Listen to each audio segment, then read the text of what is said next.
pretty bad Godzilla there. I can't do it anymore. I don't know what that was. That was me trying to be Godzilla.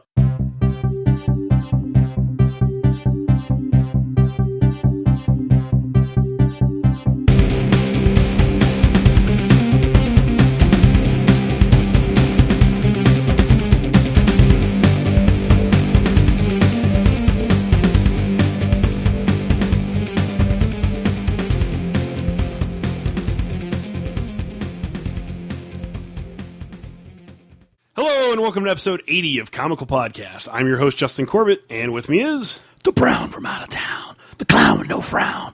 Lord Rockcleese. You know, you're still in H-Town. I don't live in H-Town, sir. This is not H-Town.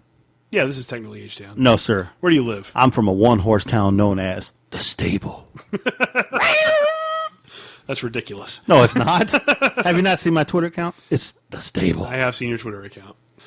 We do have a special guest on this week's episode, and no, I'm not talking about you or your new identity.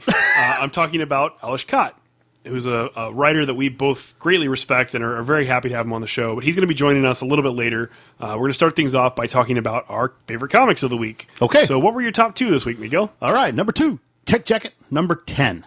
Oh, yeah, from Joe Keating and Kerry Randolph. The book is just amazing. They team up to try to fight the evil entity, and, you know, they have no chance in hell. We already knew this because he already whooped their ass earlier, and he came up with the solution. We need to do what's never been done before. Yeah. But sadly, before you can do that, Voltron. I now form the head. It was too late, brother. It was. If you never read Tech Jacket before, it was actually a series that was created by Robert Kirkman back in the early 90s, I believe. But he hasn't been writing it for a long time. This current run has been written by Joe Keating, and I really love his take on the character. Friend of the show. It's really a lot of fun. It's about a younger kid. He's like an early teenager who gets this space-worthy battle suit, and he kind of goes out there and fights against threats to the galaxy, threats to Earth. Anyways, in this current arc, he's teamed up with the other Geldarians, the people from the planet that made his Tech Jacket, and they're fighting against this ancient evil that's coming to basically end all existence. And, you know, it's a okay issue up until the very end. You know, they're planning out what to do, how they're going to attack. They do have kind of a Voltron moment, which is funny. But the very last page was just so shocking and so unexpected. He gets attacked. That shit don't happen to Voltron, man. I'm just saying. He gets attacked one-on-one by this other entity that's seeking revenge and just gets messed up really bad. And actually, when I tweeted about it, I said, wow, that last page. And Joe Keating tweeted me back and just said, sorry. That's pretty damn funny. It was a really good issue. You done messed up your world. It didn't quite crack my top 3 because there was so many good books this week. That's some good books. But yeah, if you've never read Tech Jacket, I highly recommend picking up the trades. I think you'll enjoy it. All right. Hey, what was your number 2? My number 2 is actually Southern Bastards number 9 from Jason Aaron and Jason Latour. That's a good book, too. It's the start of a new arc. You know, we're following a football player who's grown up and become the sheriff of the town. And you get to learn a little bit about his backstory. You get to learn about some of the things that Coach Boss did to him when he was a star football player that kind of indebted him to working for Coach Boss. Piece of shit. Yeah, Coach Boss is really a piece of work. He's a piece of shit. Yeah. So, you know, you get to find out more about this guy. You get to find out how his life is completely worthless now. He hates everything. And it's just a really good standalone issue. But not only that, it's a great start to this upcoming arc. That was actually my pick of the week. Nice. Okay. So what was your number 1 then? Oh, man. Number 1, God Hates Astronauts number 9. Such an amazing book. So many memorable moments. Dick Sprung, punch to the nuts. Hippo, he fights King Tiger eating a cheeseburger, and that's one hellacious fight. And it's freaking awesome. God Hates Astronauts number 9 was actually my number 1 as well. He gave him the 11s. Ryan Brown's just been killing it with this series. You know, there's so many cool sound effects in the book, which is what I love most about it. You know, like when they do the trampoline jump off the guy's dick, and the sound effect is dong sprong. Dong sprong. And then he punches the other guy in the dick, and it says cock shock. And he uppercuts him, and it goes sprong. There's just a lot of really fun sound effects in the book, and a lot of really fun characters interacting. You got 5 different versions of Starrier running around. You got the big head version, the future hippo version. You got the ghost hippo version. You got the normal version. And, you know, just craziness going on, which is what God Hates Astronauts is all about. It's all about weird, wacky, ridiculous, fun stuff happening. And I've loved it since the very beginning, and I continue to love it all the way to issue 9. Shit, the only thing that was missing was Simon. Yeah. Really. It was, I mean, Pandora's in there. I mean, and also, that last page, what the hell? This was definitely one of those weeks where there was a lot of, whoa, what the hell moments on the last page of a lot of books. I know. It's like they all got together. Let's all do this. Let's mind fuck everybody. Very cool. So what was your pick of the week then? Well, pick of the week, I already told you, was Southern Bastards number 9. What was yours? Okay. My pick of the week was actually Alex and Ada number 15 from Jonathan Luna and Sarah Vaughn. Much love, man. Mexican Robo love. Throwback to Mexican Robo love back on issue 5. Alex and Ada is one of those kind of stories that was really depressing for the last 3 or 4 issues, and you didn't really know if the characters were going to have a happy ending. And I'm not even the kind of guy who always roots for characters to have a happy ending. I like some stories where the villains win. I like some stories where things just fall apart and they don't ever achieve their goals. But in this one, I was kind of pulling for a little bit of happiness. And, it wasn't perfect. Alex did go to jail for 25 years. That sucked. And, when he got out, Ada was dismantled. So it took a little bit for them to get back to that happy place, but they did. And it was really well handled, and it was just a really endearing story. It's a great miniseries all around. Yeah, it's, I enjoyed it. And I was glad it ended the way it did. It brought a little tear to the eye. That's good stuff. I agree. Sad it's over, though. Me too. And that's pretty much it for this week's comics reviews. So we're going to go ahead and get Alish in here. And here you go. Hey guys, we're joined by Ales Kot, the writer of several series, including Zero, The Surface, most recently Material, and the upcoming book, Wolf. How are you doing today, Alish? Hi. I'm pretty good. I've been having a very strange week, but I'm having a pretty decent afternoon. Cool. We've had a pretty strange week ourselves. How come? Well, we had a tropical storm that was supposed to come and hit us in Houston, and it sort of didn't actually manifest. There's big panic. People were running out and buying all the water up at grocery stores, and you went anywhere, and it was just chaos. But no storm actually came. I mean, it rained a little bit, but it was no worse than a standard thunderstorm. Fascinating. We're in a new era of weather. We're in a era of weather where people are almost afraid of the sky, which is really interesting. Wow, well, I'm glad I missed you. Yeah, us too. We had bad flooding Memorial Day. This weird freak storm where 3 different storm groups merged together and just kind of flooded everything. So we were all afraid that this storm was going to make it do the same thing, but that didn't end up happening, which is good. Well, that's why everybody went out and got all that stuff, because they thought it was going to be Lake Houston again. Yeah, everybody had to prepare. I mean, how many people died? 6, I think? Yeah, it was bad. Well, on a lighter note. Yeah, thanks for bringing it down, man. Let's talk some comics. Alish, we just got done talking about the books we like from this past week. Have you read anything recently that you've enjoyed?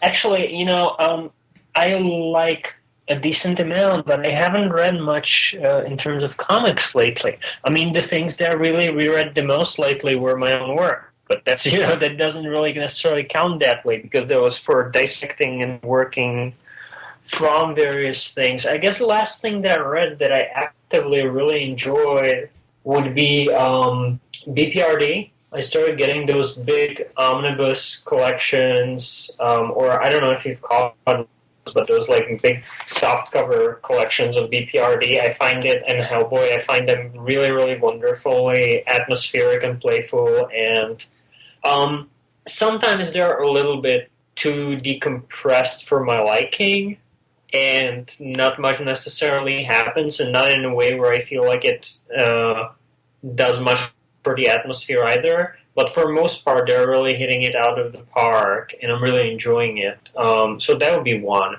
I also read a lot of Mark Millar's work lately, and I really like a lot of Mark Millar's work. I think the last thing that I read of his was Starlight, which I found very pleasant. In some ways utterly predictable, but at the same time, you can tell that he's really having fun with the tropes that he's playing with. And Goran Parlov is one of the most interesting artists working in comics as far as I'm concerned. So those were some of the latest comics that I read, yeah.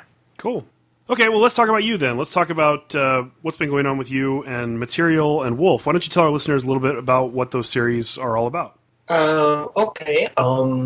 Material doesn't really have some sort of an easy in the way, people describe easy ends when it comes to as sort of like an ad slogan that they can use, that they can just tell you everything about and hook you. I didn't want to do something like that because I find the practice pretty fucking condescending. In a lot of places, I sometimes see a comic and I think, well, why are you trying to sell it to me? Why don't you just make the comic? And sometimes it fits. Sometimes the marketing and everything sort of fits the book, but in Material's case, it was very much a feeling of, that's something I want to avoid. That's something I don't want to do. And the reason why I don't want to do that is because Material, for me, is a comic that I'm writing to sort of keep myself sane. And it's a reflection of things that are happening around us in the world. It's done entirely in 9-panel grid, so, it's like me and Alan Moore and then everyone else. It's done in very, very strict rhythm, where there's every scene has 2 pages, and there are 4 characters that always switch the scenes.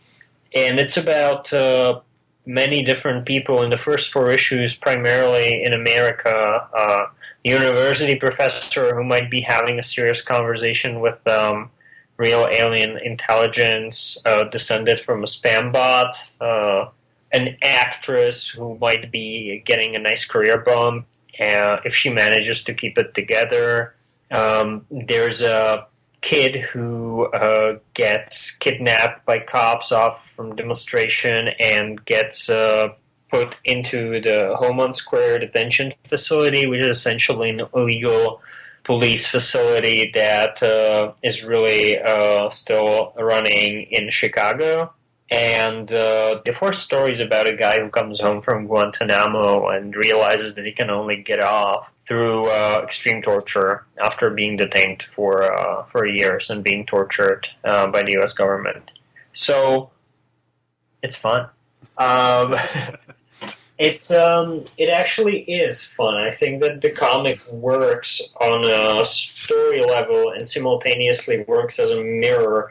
Primarily, it's really a thing where I feel that it adheres less to any sort of ideas about storytelling and more to ideas about poetry and how poetry works and how things rhyme and mix and merge and conjure images and feelings and thoughts. And that's something that was always a conscious decision because I basically said it before, everything is material as far as the book goes. Hence the name. And Will Tempest is on art and coloring, and he's wonderful. Clayton Cowles letters everything, and Tom Mueller does the brilliant covers. I'm really happy with it. I think it's one of the best things I've ever written. Well, 2 things for you, Ales. Number 1, Material is interesting and different in regards to some of the books that we read where you have that one character.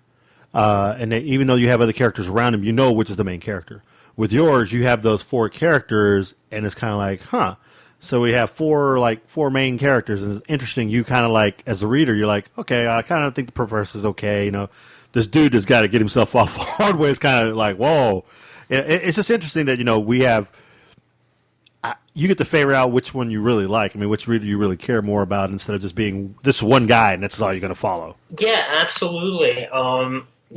In life, it's like these people are not really characters to me. They're people. And in life, I prefer not deciding who I like more and who I like less. Certainly not on an everyday life level. I can like or dislike someone's actions, but I don't want to make judgment calls on people like that unless they're doing something extremely shitty. And that's sort of a part of what it's about. It's a lot of material for me is about empathy and about exploring empathy and how it works and exploring perception. And you can't really explore empathy and perception unless you're fully, I think, unless you're exploring various experiences that are rich in their nature and greatly vary. And so, because of that, I wanted to create stories that would be different. I wanted to find people who would be very different, and I wanted to see what happens when they are put next to each other and start reflecting each other in interesting ways. And yeah, I definitely want to follow that. You made a point to say that these 4 characters are all in America. Are you going to be taking the book overseas? That's something that I feel undecided about, but I would wager that the answer is likely yes. For the simple reason of me not really living in a world where state lines are the things I consider the most. I think it's actually true for most internet and post-internet generations, which is we don't really respect the state, and we actually know that the state is largely a very false and empty institution. And that means that a lot of things that it presents are very false, and state lines are some of those things. Also, we now know so much more about history and know so much more about how these things are very temporary and not at all firm. So my thinking and my feeling tells me that it's totally going to be changing depending on that, and certain stories and bits and pieces are pointing in that direction too. It seems like you throw caution to the wind. You're not afraid to hit any tough subject, which is really cool and really refreshing, because a lot of people are afraid to do that, and you don't. And that's really, really cool. Thank you. Myself and Justin here, we really don't pull any punches when we do things, we talk. But we get into so much trouble with just certain things we say. It's really ridiculous. But like I said, I can't wait to see where you take this book. It's interesting. I'm not going to lie to you. I had to read it twice. Yeah, that's great. That was something I wanted to say, too, is that a lot of your stuff, Ales, is very different from anything else we read. We read somewhere between 25 and 40 comic books every single Wednesday because we do reviews for the show. And pretty much anything you write, I have to read twice because there's so much more to it than just a surface-level story. Even with Zero, even with the Surface, coincidentally. But anything you write, I tend to read more than once because I don't get the full effect the first read-through. That's wonderful. Well, that's exactly my intent, and that was always my intent since the first thing I've ever written, since we were children. Because I don't want to give you a simple, basic experience that's not going to do anything deep to you. I want to give you the best stories are really, for me, the stories that resonate on a very deep level and change something. They feel like they're changing something in me by my process of reading them. And in order to do that, I have to think about things like layering and about not repeating myself unless I have something new to say or something new to explore. And I have to think about how it's going to interact with the world. Doesn't mean that I should be modifying things to make someone specifically happy, unless that someone is me.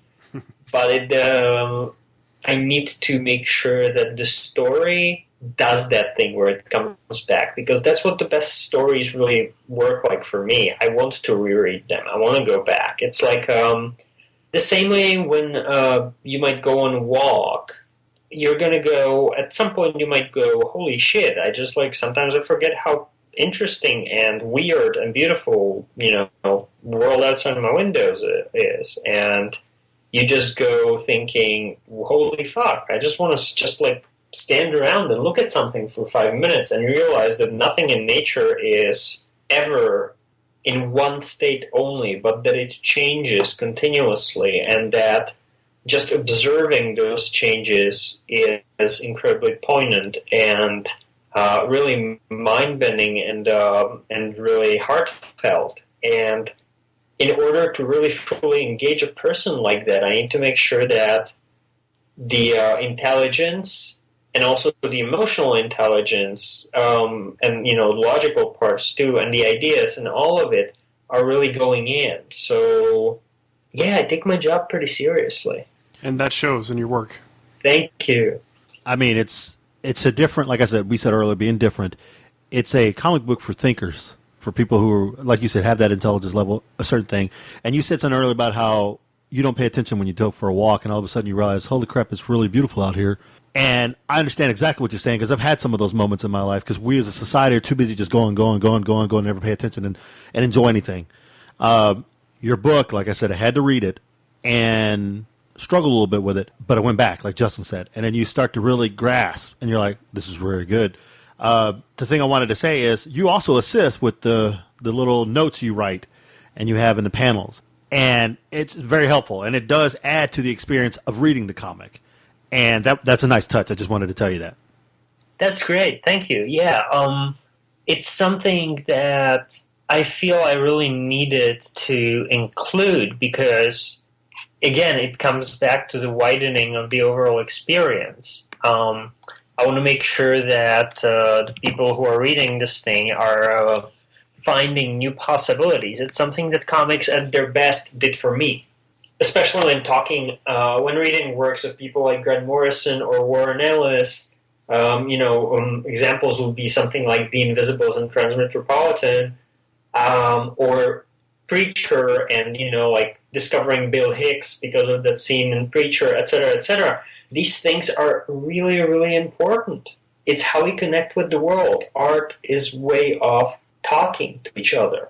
Art is communication, and I am very aware of that. And the idea of turning art into something less than that, into turning it into just a means to an end in terms of profit, or not that it shouldn't make me money. I totally freaking want to make it a ton of money, everything that I do, but it can come together. There don't have to be these false divisions that we as people often put between each other and put upon our work and put upon our lives.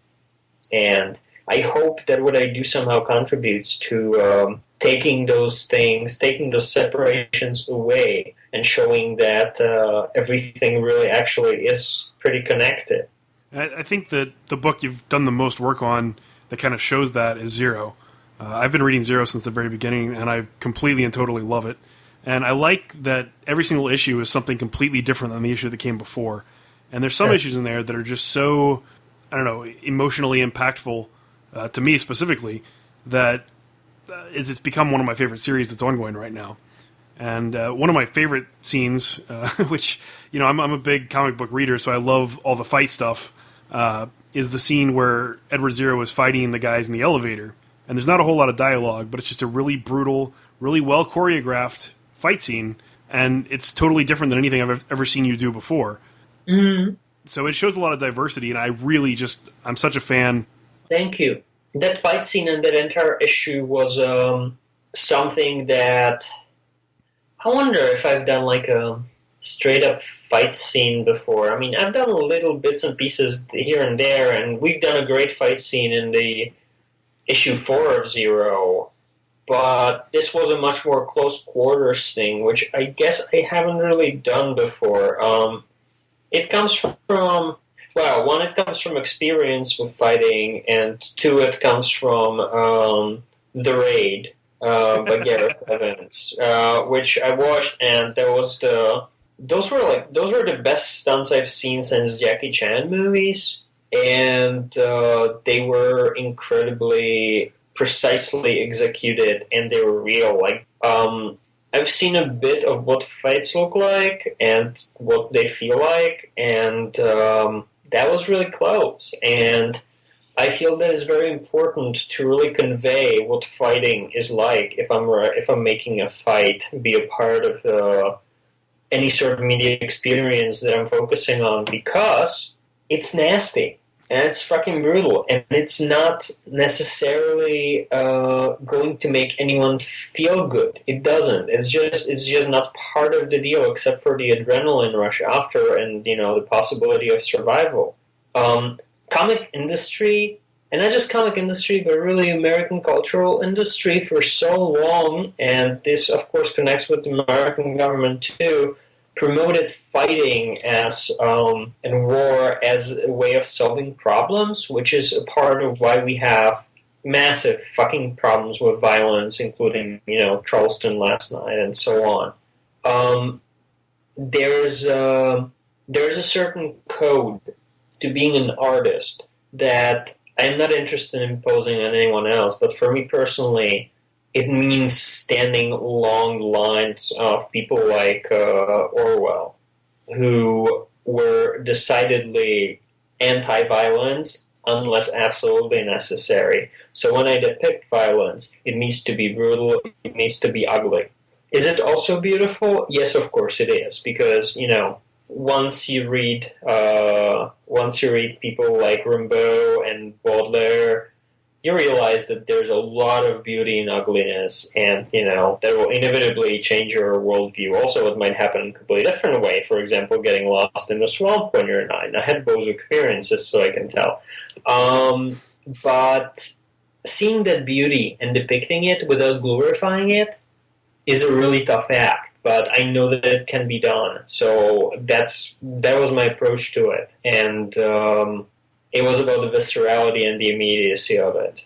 Yeah. Well, you definitely captured in that fight scene because it felt very intense. I mean, we read a lot of comics and we've talked to a lot of artists and a lot of people, but it was super intense. It was incredibly memorable. Yeah, it's something we didn't forget, and it's something that stuck with us.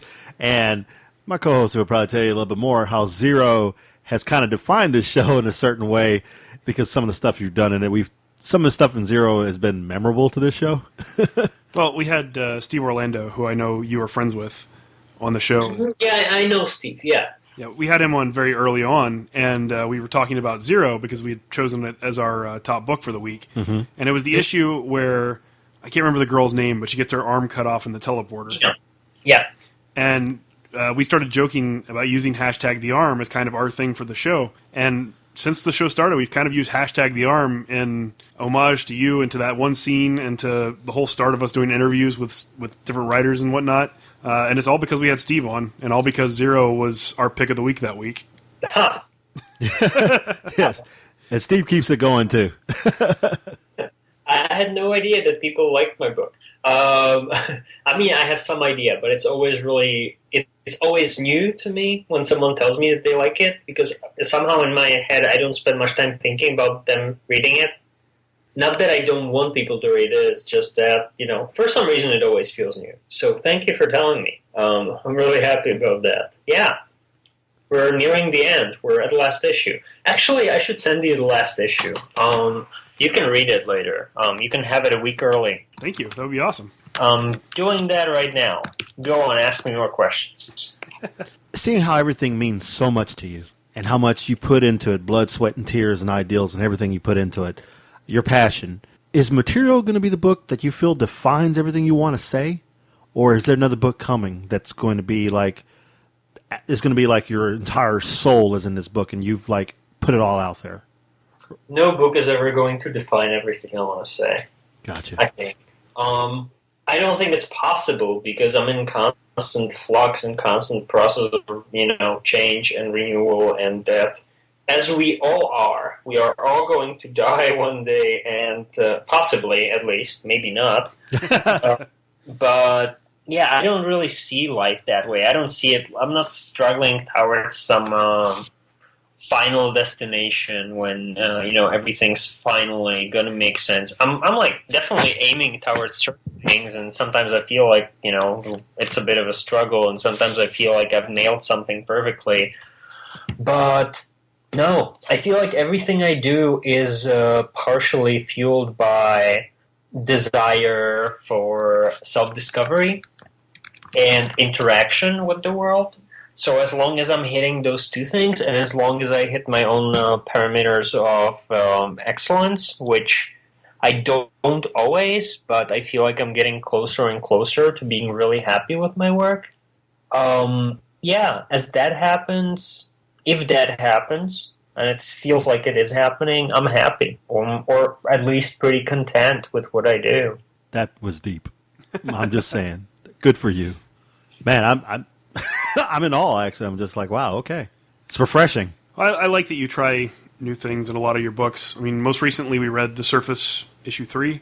Yes. Which came out yesterday. And oh my, you read the head fuck, huh? Okay. That last page where you have the character reference you as the writer was pretty spectacular. Yeah, that's the fun part. I didn't plan that. Huh. So how did it come about? Well, I don't know. It's not exactly right to say that the most things I do I don't plan, but there are so many things that I write that I just sort of have to allow to take their own shape as I go. Because, for example, most of the surface, the first and second issue was written almost 2 years ago, and then it was drawn and then it was significantly rewritten by me. And issue 3, I had to write the third issue to something I wrote 2 years ago, and I was completely disinterested in half of what I was doing in those first 2 issues for that particular story. But at the same time, I knew that it wouldn't be right and that it wouldn't be honest if I would just dump everything thematically and plot-wise and just, and character-wise and just do something else, because I feel like that would be sort of shitty unless I really did it in a spectacular way. But I didn't feel like that. I felt like merging both of those approaches. And I was just exploring, and the book is very much a vehicle for self-exploration. And I went, what really works here? And what is the thing that I'm doing? What am I after? And the thing is, I don't know.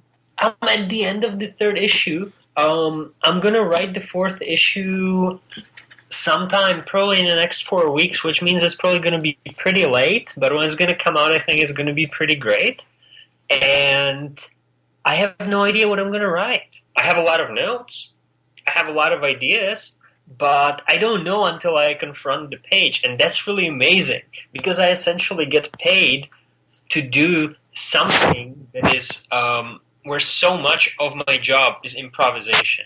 And I don't mean some sort of a shitty, lazy improvisation where I just sort of and 20 pages on paper in a day and, say whatever, I don't need to look at it second time. No, what I mean is I need the work to reflect who I am in the present. And in order to do that, I have to dig deep. And in order to dig deep, these things take various paths, sometimes very strange ones, and I can't really know them ahead. Another good case of that would be me putting the Jorge Luis Borges references into Secret Avengers, where I knew that it made sense in some way, on some level, heart-wise for me, but I had no idea how it connected to the story, not consciously. I just knew that if I have it there and if I keep my mind on it, sooner or later I will figure it out. But it's this sort of a process of taking these major leaps without necessarily knowing. So is that how you came up with the whole MODOK and Maria Hill love story? Sort of, yeah. I didn't plan that much. It was just like the character was saying these things, and I was realizing, wow, there's something. Why is he saying all these things? Is there some sort of a reasoning behind that I don't see right now? And I'm like, oh, he's in love with her. I never saw that coming. It completely caught me off guard, but it made a whole lot of sense once I did finally read it, so I get what you're saying. That's awesome, because I didn't know.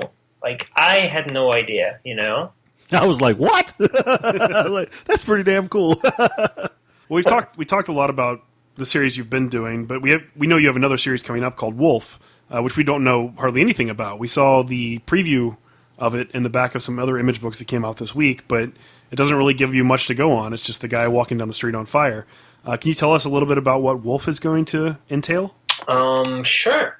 Wolf is about private investigator who specializes in the paranormal called Antoine Wolf. Antoine has a gift that's sort of, depending on who you ask, is either a gift or a curse, meaning he can see a lot of things around him that other people can't see. We really see about 3% of electromagnetic spectrum, and he sees something like 7 to 10. So he sees werewolves, he sees vampires, he sees succubi, he sees various things that we don't. And he lives in LA, which is already weird on its own, but on top of that, yeah, he sees things that most other people would not necessarily know how to deal with. And the entire book really starts with him burning on top of the hill while wearing a straitjacket. So it sort of goes from there. It's a dark crime noir horror fantasy book. It's funny, too. It's actually funny. I'm actually feeling confident in saying that there are funny parts in the book. It actually has something in common with things like Hellboy, in that combination of Lovecraftian horror and this irreverent feeling underneath and around the edges. And it's about, without spoiling too much, it's about him finding a girl who is 13 and lost her parents and might be key to an impending apocalypse. I would say in terms of things that might sort of feel similar to, H.P. Lovecraft, James Ellroy, True Detective. All these things are sort of they're not necessarily building stones, but they're connected. Things like Sandman, Neil Gaiman's work, or Hellblazer. There's a lot of the feel of Hellblazer in this because Wolf is essentially a street magician. Those things are really, really in its DNA, and I'm just looking at the first issue, which we finally put together, and we're getting ready to send it out soon, and I'm really, really happy about it. It's a very, very atmospheric book with a really good core, and it's a massive first issue, too. Basically, the first issue is 60 pages long. Oh, wow. It's just comics. It's like, I don't think... no, let me stop myself before I sound like a douchebag. Yeah, I'm really happy with it, and I think it's going to blow people's minds. I think that people are going to freak out about this. I'm on board. You had me at Supernatural. You had me at being able to see demons and all that stuff. We love horror comedies. Yeah, and of course, being Hispanic that I am and having all that craziness in the background of me growing up, it's going to appeal to me. And the fact that you're in California kind of, adds a little bit to it. Is it going to primarily stay in California? Or is it going to be like material maybe go elsewhere? Is it just going to be centered right in there in the LA area? Yeah, primarily it's really going to be in California. Cool. All right. There's going to be a few bits and pieces where the book might travel elsewhere, but for most part, California. How come the first book is so massive?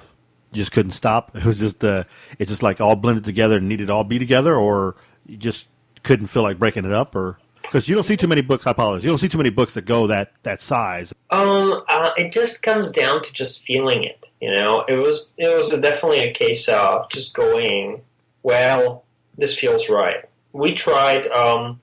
First draft was 28 pages. Second draft was 38 pages, and then I ended up with a book that was 60. So, yeah, that was the reason, really.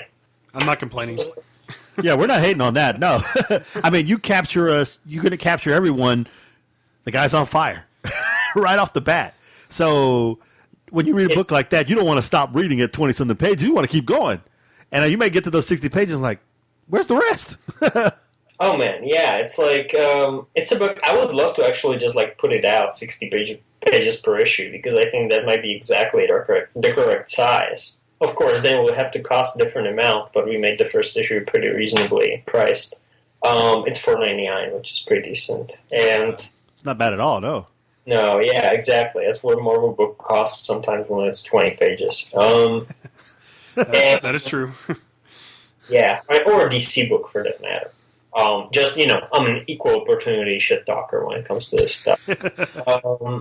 But yeah, what else is there to say about it? The art is gorgeous.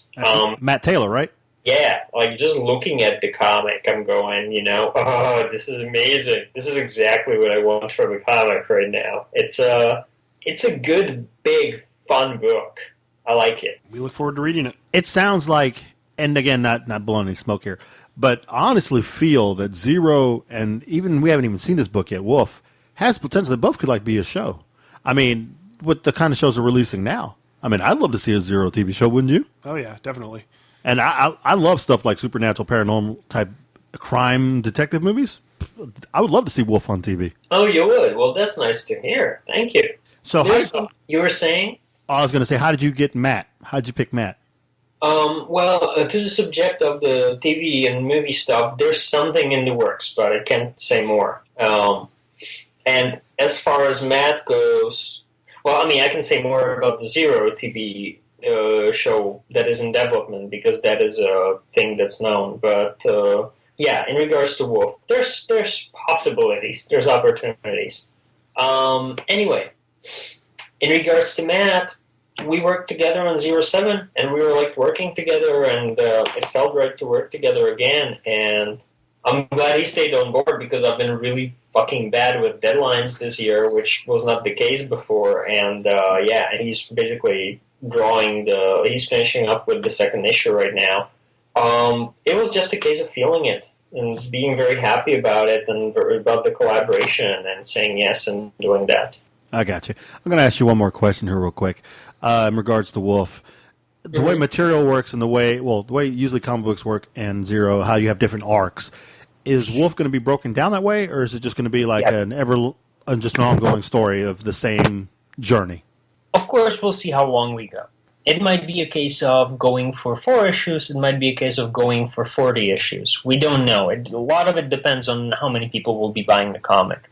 If there's enough people buying the comic, I will be delighted to keep them on board for a long haul, and I'll be delighted to run this comic for years. That's really the simplest answer to it.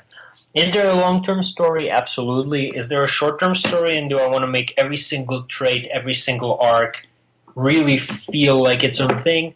Absolutely. It's always going to be 4 issues, likely, and that will always comprise one story arc.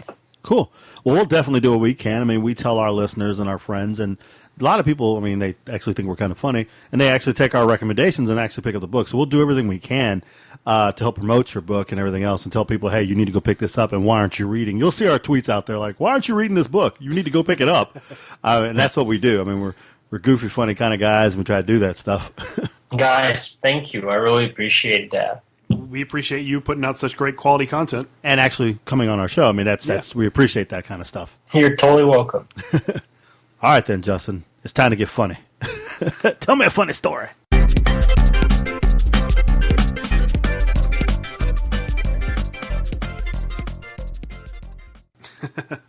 This again. Yes. You're up. Well, I don't know how funny this is, but last week I ended up going to see Jurassic World on opening night. Yes! And I went with my co-host Carrie from the Adventures in Geekery video show. Mm-hmm. And, we shot a bunch of video footage afterwards, standing outside in front of the Jurassic Park cars. And we had all kinds of people coming up and saying, oh, I recognize your voice. And, oh, do you do this show and that show? And it was kind of weird to have people coming up and knowing us from our podcast, but it was also pretty cool. So we finished recording, and I get in the car, and I'm heading home, and it's already like 11:30 at night. I have to get up and go to work the next morning. And I'm exhausted because I haven't slept much. I took my wife to the airport that morning at 4 a.m. So I'm speeding. There's no other way to sugarcoat it. I was driving too fast. The speed limit was 65. I was going like 80. So I'm flying down the road, heading towards the house, and there's a bunch of cars in the right lane, and they're all going the speed limit or maybe even slower. And it's kind of annoying me. So I pull over in the left lane, and I speed past them all. And sure enough, at the front of that line of cars was a state trooper. Uh-oh. And he turns on his lights, and I was like, oh, man. So I pull off onto the shoulder, and he gets out of the car and comes up to me. And I had a moment of genius to just say that I had to go to the bathroom. Nice. So the cop comes up, and he knocks on my passenger side window. I roll down, and I start shaking. I start doing the potty dance, bouncing up and down. Uh-huh. And he's like, are you okay, sir? And I was like, I really have to pee. I'm sorry, but that's where I'm going. And he's like, oh. He's like, where are you coming from? I said, well, I just went to see Jurassic World, and I drank a big soda, and I got to get home. I really got to go to the bathroom. He's like, oh. He's like, you want to see the movie by yourself? And I was like, yeah. He's like, that's kind of sad.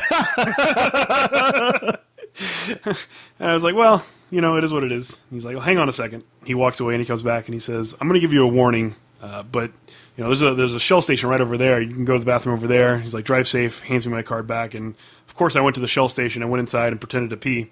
Because you gotta act it up. But nice. State troopers never give warnings, as far as I know. I've never gotten a warning from a state trooper before. Nobody I know has gotten a warning from a state trooper before. I mean, Heather's gotten pulled over and she cried, and no sympathy whatsoever. But apparently, if you tell them you gotta pee, it'll work. Must have felt that pain before. Or he just felt sorry for you that you went to the movie by yourself. Yeah, I'm not sure what it was. I'm not sure if he felt bad for me or if it was just the fact that I had to go to the bathroom. But he went back to his car like, I got a loser here on loser. But that's my funny story. Nice. So shake like you got to pee. He was probably wondering if you were on crack or something. Yeah, hopped up on energy drinks or something. Yeah, exactly. You're lucky. It's not terribly funny, but it's the most recent thing that's happened to me. Mm-hmm. Well, what about you, Ales? Do you have a funny story for us? Well, speaking of peeing, actually, Because I had absolutely nothing, but what you just said actually brought up brought up something I remember, which is that when I was very young, I think I was like 6 or something, I was guarded by this faraway cousin who was very much like, hated the fact that he had to take care of me and was like constantly trying to make sure that I would, die a horrible death or at least not be around him at all. And he was like, 13 or whatever. And I was supposed to be helping them out in the garden, and they had this massive garden, and there was like and they had like a whole winery section, etc., etc. Anyway, the part of the garden was very much a vineyard, and what happened was I was helping out, just like taking these weird grassy things out, and I'm realizing that I really need to pee and there's people everywhere around. So I go to a cousin, and of course, being 6 and very naive and thinking everyone loves me and I love everyone, so everything's going to be okay. I'm like, hey, I really, really need to pee. And he's like, that's okay, just like walk through those, massive bushes that you can sort of see on the far end, and it's going to be perfectly fine. And, so I walk through this massive bush, and I'm just like not even looking around myself. I just walk straight through it, and I'm at the other end, and I start peeing. And then all of a sudden I start feeling weirdly itchy, and that's when I realized that I'm basically half naked in stinging nettle. Ow. Yeah. Yeah. Ooh. Yeah, the dick totally sent me straight there. And knew exactly what he was doing. And, that hurt. So you just unearthed a deep-seated trauma from my childhood, basically. I hope you're happy. I'm sorry about that. I couldn't pee for 2 years. And it's happening again. So thanks for that. How's that? I'll make you feel good. This knucklehead over here put Icy Hot on his. That was my funny story from last week. I had an Icy Hot spray because my knees were acting up, and I sprayed and it kind of wafted up and ended up on my sensitive areas, and it was a problem. I've since made the switch to an Icy Hot roller, and I no longer have that problem. It's terrible. That is pretty horrible, guys. All right. I'm going to have to go. So thank you very much for the podcast. It was pretty amazing. Thank you for coming on. It was a lot of fun to talk to you. I'm really happy with it too. And enjoy Zero AP, and it should be in your inbox by now. I'll be reading it later tonight. Awesome. Thank you, sir, for coming on, and hit us back up when Wolf comes out. Yeah, definitely. Thank you very much. Thank you. Take care, sir. Have a great night. Bye. You too. Bye. Well, that was a lot of fun talking to Alesh. Yes, it was. Very insightful, very intelligent man. Yeah, definitely. I'm glad he came on. I felt stupid. Don't you feel that way most of the time? No, I do not, sir. I'm actually quite intelligent, you bastard. I know you are. No, it was very fresh. It was an interesting take on how he writes and why he writes the way he does and how much of his soul he puts into his books. And that's I mean, a lot of artists do that, but he goes the extra distance, as we heard from talking to him. So that's pretty damn cool. I agree. It was a lot of fun to pick his brain. But we should move on because we got a few more things to cover on this episode. Okay. First up, we got to talk about our sponsor. So if you have not heard, we're sponsored now by Bedrock City Comics here in Houston, Texas. And their website is bedrockcity.com, where you can go and you can purchase any apparel, hats, shirts, scarves, belts, whatever. Underwear. Panties. Panties. And you use the promo code BEDROCK to get 20% off all apparel purchases. So it's a pretty good deal. Yeah, it is. You can get anything you want to wear, sci-fi, fantasy, or comics related. Hey, did we get to use that code too? Yeah, we definitely can. I just want to make sure. So, and if you're in Houston, you want to go stop at one of their stores, they have 5 different locations. Good Lord. And actually, at their Washington store on June 28th from 12 to 5 p.m., they're doing a special event. They're having a friend of the show, Matt Frank, show up to sign copies of his last issue of Godzilla Rulers of Earth, and also do sketches and whatnot. So if you're going to be in Houston, come by the Washington store June 28th and meet Matt Frank. Pretty bad Godzilla there. I can't do it anymore. I don't know what that was. That was me trying to be Godzilla. Terrible. Maybe you should actually put the real Godzilla scream in there. I think I'll leave yours because it's No! So, again, June 28th, 12 to 5 p.m. at the Washington location, bedrockcity.com. Go see Matt Frank and us. That's right. We'll be there. Oh, yeah. So moving along, we got this week's comics, movies, and TV news. What do you want to talk about first? I'm still hyped up from Jurassic World. I want some movie news. Movie news. Okay, so this is not really news, but it's something that's going on right now. Ron Perlman is apparently rallying people on Twitter to try to get Hellboy 3 made. Yeah, I know. I retweeted that. So let's go, Ron, you and me. So he's asking people to retweet his original tweet about getting it made, just to kind of show the studios that there's enough of a demand for it. So if you were ever a fan of Hellboy and you'd like to see the movie get made before Ron Perlman's so old he's like walking with a walker, go on there, find his tweet, and retweet it. Dude, Ron Perlman's going to kick your ass. He even said in his own interview that he might be in a wheelchair before too much longer. So But it does need a trilogy. It does. You got to end it that way. I agree. Hashtag Save Constantine didn't work, but maybe whatever hashtag he's using to create Hellboy 3 might. I got you. So go out there and support that. I already did. Nice. Next, Jack Houston has apparently left the Crow remake because of apparent scheduling conflicts. Huh. So he was the one that was cast as the main character of the Crow. I thought you told me he got killed or something. No. Hopefully that doesn't happen again. I know. Too soon? That might be too soon. Hey, I was a Brandon Lee fan. It's just terrible, man. Yeah, it was. It was really a tragedy. So kind of sad Jack Houston's leaving. I actually really like him as an actor. But Who's up next? I don't know. We'll find out, I guess. You're going to like this one. Okay. Denny's is the official restaurant partner of the Fantastic Four movie. And they're going to be offering the Slamtastic Four menu, which includes such hits as the Human Torch Skillet, the Thing Burger, Whoa. and the Invisible Woman Slam. I ain't eat anything called a Thing Burger. That's kind of, oh no. Who the hell wrote this? They haven't announced what they're going to be calling their Dr. Doom or Mr. Fantastic item yet, but with such quality names as the Thing Burger, you can only imagine. Oh my goodness. I'm going to have to go just to see. Check it out, Justin. I got the Thing Burger. If you do, you'll definitely have to tweet it. Of course. And I can hear the bad stuff coming out already. Well, that's it. That's it for movies. What do you want to move on to? Comics or TV? I want some TV. TV. So there's only one thing for TV. Damn. Arrow Season 3 and The Flash Season 1 are both going to be coming to DVD, and they have a release date now, which is September 22nd, 2015. Nice. So I know we're all waiting on pins and needles to pick up those Blu-rays. Now you got a date, and you know when to go get them. Of course. First in line. So I guess we'll move on to comics. Yes, comics. This is actually kind of interesting. Okay. San Diego Comic-Con has officially banned a few items from being brought into the convention this year. No porn? Well, I think that's still allowed, but Okay. What? the items that they're banning are selfie sticks, Google Glass, e-cigs, and vapes. Whoa. What the hell's a what? Google Glass? Never heard of that. What the hell is that? Google Glasses that can record people and can connect to the internet. You can do shit with them. Oh, nice. Yeah. Okay. I didn't know that. They're banning those because they don't want people recording or live streaming what's going on there. Nobody can vape. Nobody can vape. Nobody can use e-cigs, and nobody can fly drones around the convention center this year. So They actually had that going on last I guess year? that was a problem last year. So if you're planning on attending San Diego this year, keep that in mind. You cannot bring any of those items. Maybe they should have the drones flying outside the damn building so they make sure people don't get attacked. It's not a bad idea. Know what I'm saying? I know what you were saying. I'm glad you do. All right, so moving on. We got our first look at the new Wonder Woman costume this week in issue 41 of the series. Did you see it? Yeah, I saw it. What do you think? It's okay. I like it. It's a full body costume instead of just the bathing suit that she's so well known for, but it's a pretty good design. Mm-hmm. So if you're interested in picking up the first appearance of this new costume, which I don't know why you wouldn't be, Nice. that's where you can go to get it, issue 41.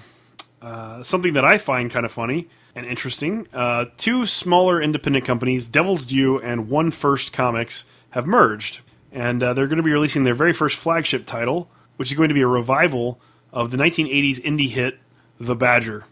You remember The Badger from the 1980s? No. He was kind of Deadpool light. Really? Yeah. Badger. Not like that. Not like that. Mushroom. But I have a bunch of Badger comics in my box in there. Are you serious? I do, yeah. I have to break those out so I can check it out one day. So I'm kind of excited for this, tentatively. I mean, I want to check it out and see what they do in 2015, because it's not really the same era as it was back then, but we'll see. So what did the company change their name to? One Devil? One Devil? Devil First? I don't know. They haven't said what the official new title of the company is. Horns Up? I mean, I don't know. But that's pretty much it for news. Wow. Very short week of news today. Very short week. Huh. So want to remind everybody, follow us on Facebook. You can find us at facebook.com/Comical Podcast, or you can follow us on Twitter, where I'm at Comical Podcast. I'm at Comical Podcast, too. And Alesh is not here, but if you want to follow him on Twitter, it's at Alesh, ALES_KOT. Ales Kot. Gotcha. You can also follow us on Instagram at Comical Podcast as well. And if you want to listen to the show, and you listen to us on iTunes or Stitcher, please leave us a 5-star review. There's a couple other places you can find us, though. You can find us on nerdbong.com, wickedradionetwork.com, beyondthedawnradio.com, or on lightningradio.com, where our show airs every Saturday night at 8 p.m. Eastern Time. Woohoo! So check us out. Thanks for supporting the show. And as always, keep on laughing, bitches.